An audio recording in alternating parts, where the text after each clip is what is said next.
I was sitting in Culver's the other day with my good friend Mike, and we were talking over life and what is going well and what is God doing in your life and what are you hearing and just pretty much you name it. And as we talked, a woman came up to us who had been seated nearby. And she came up and she said, "I can tell that you guys are men of God." She said something silly like that. And she said, "I love God and I love Jesus. And everywhere I go, I preach him. But my son who's sitting right over there, he's 17 years old and he doesn't believe in God. And he dared me to come over and talk to you. And so I was wondering, could you tell him something so that he would believe?" Well, we talked to them for a few minutes and then went on with our conversation. And then later on in the day, I was rethinking what had happened. And that's when I thought to myself, now there is one of the huge problems with Christianity. And the problem is, we think we can talk people to God. We think we can talk people into the kingdom. If we just have one more sermon, one more Sunday school lesson, one more service, whatever it is, one more shot, one more training session, then all your neighbors will come to know Jesus. Everybody will want to believe in God. And I don't know where we came up with this. It surely was not from our founder. It surely was not from the origins of Christianity, but it is so pervasive in our religion. In fact, here's another place where I saw it. Some years ago, my family and I were going to a couple of different churches, and one was over an hour away, so we just went there at times. And it was an African American church, and it was absolutely amazing. There was this woman who did some prophetic stuff kind of in the background, and she really ministered to some people that we brought. And there was the pastor himself. He was maybe the best teacher I've ever listened to. He was absolutely incredible. And they had a choir that was to die for. I mean, even if you didn't like music, you liked music there. And even if you were a bad singer, the way they sang and the movements and the beat, it made you want to sing too. And they had a woman who gave announcements, and she would just read the announcements, but she was absolutely incredible. I used to tell people that she had a gift of life, because when she's up there talking to you, it's like something comes off of her and you feel more alive. So many times, it was just an amazing experience. And I remember the day when I was talking to this pastor, I was having lunch with him, and he was frustrated. He was frustrated like so many pastors, because sooner or later a pastor says to himself, I've got the best product in the world. I'm selling God, and I'm selling him for free. Why aren't more people coming?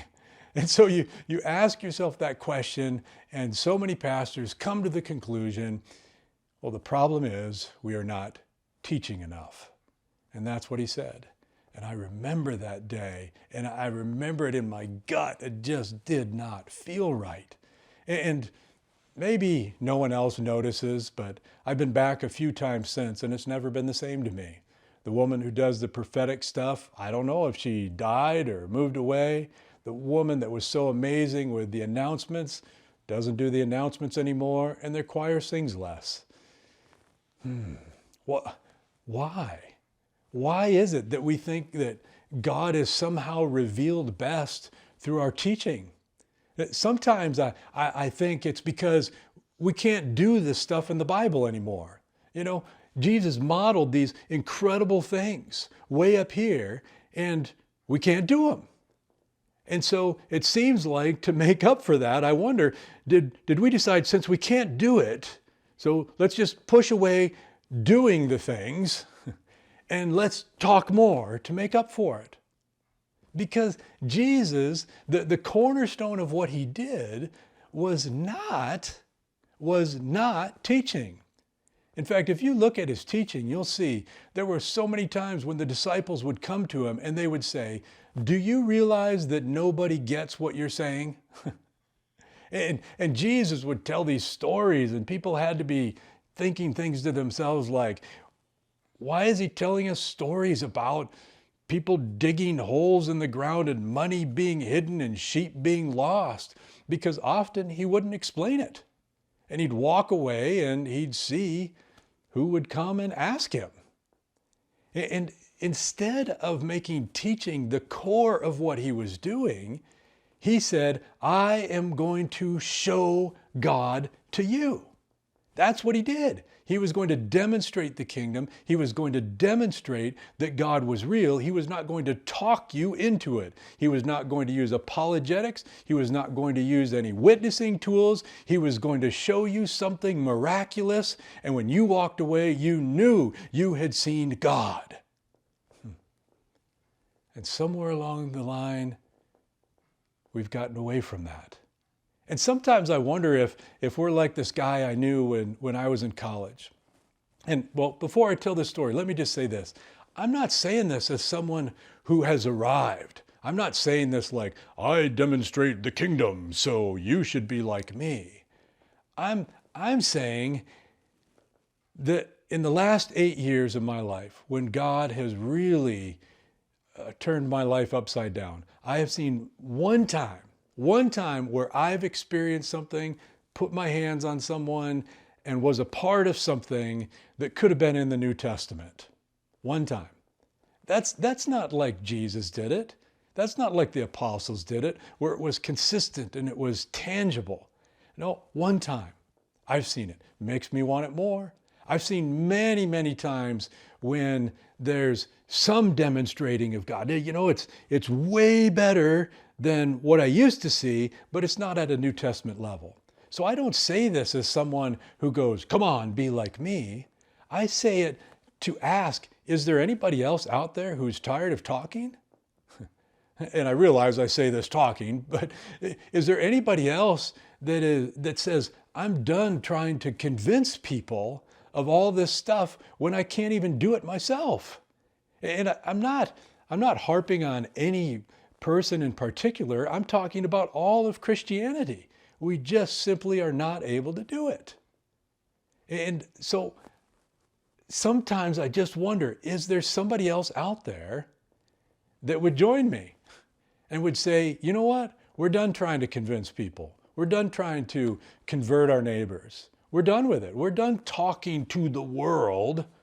And what we're going to do instead is we're going to spend the rest of our lives trying to see if we can experience the kingdom, we can experience more of God, and we can begin to someday demonstrate it to other people.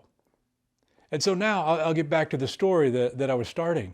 And it really feels to me like often Christianity is like this young man that I played football with. Many years ago, I played football. And because I was able to play at a high level, I got to see really cocky people.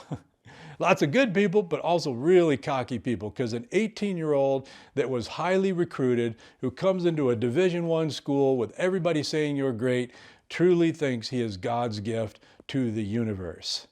And while I saw much of that, now I should say, I was a place kicker, so I wasn't cocky, because it's really hard to be cocky as a place kicker, because basically you're the low man on the totem pole. The only person worse than you is the punter, because he doesn't score. But you know, you're way, way, way down here. So I wasn't cocky, but I got to see all these young guys who were. And one of the worst was this young man who was a place kicker. And he was highly recruited. He came in and he actually was hurt. And so he couldn't even kick. And so he came in talking about all the stuff that he could do. And when the rest of us would kick field goals, he would tell us how he could do it better than we could. I could do that. I could kick 70-yard field goals. Honestly, this is the stuff he was saying. 70-yard field goals into the wind with my left foot. It was absolutely ridiculous. And he never kicked the ball. And do you see why I say that this seems like Christianity? Because so often we're telling the world, look at what we can do. We have the answer, but we never show them anything. And this young man, when he finally was better, he wasn't that good. Never became the starting place kicker. Kicked here and there, that was it. And let me tell you what got my attention in life. Let me tell you the story of when I first truly believed in God. Now, I tell people often that I was born a Christian because that's what it seems like. I don't even know a time when I wasn't, because my grandfather was a pastor, my dad was a pastor, my brother was a pastor, my sister was a missionary, all my siblings went to seminary, I went to seminary, I believed. But my belief was like this, veneer belief. It didn't go deep. And so this was about 8 or 9 years ago, and I was in a really bad spot. I felt like a fake as a pastor. I felt like a fake as a Christian. It was not good. And a friend of mine was going to Brazil, and he invited me along, and I have no clue why I said yes. And when I was going there, I remember this so well when I was on the plane, because I was trying to get some sermons ready, because I knew they were going to ask the American pastor to preach, which was absolutely ridiculous, since they have, I had a church of like 300 people, and they had churches of 20,000 people and up. I mean, come on, they had been having a revival for I don't even know how long in their country. They didn't need what I was bringing. But I had to get these sermons ready because I knew they were going to ask me. So I was sitting there on the plane, and I was studying the life of King Saul, the first king of Israel. And I came upon this famous verse: the Holy Spirit will come upon you with power, and you will be changed into another man. And when I read that, it was different than any other time I had read it. It was like it was different than any of the other verses I was looking at. And it kind of seemed like it was for me. But, I was trying to push it away because I thought, you can't do that. You can't just take a cool verse in the Bible and say, that's my verse. That's what God says to me. And so I prayed to God, and praying kind of seemed like talking to the wall, because if you talk to the wall, it doesn't talk back and it doesn't do anything. Well, that's what I did. That's what prayer was for me then.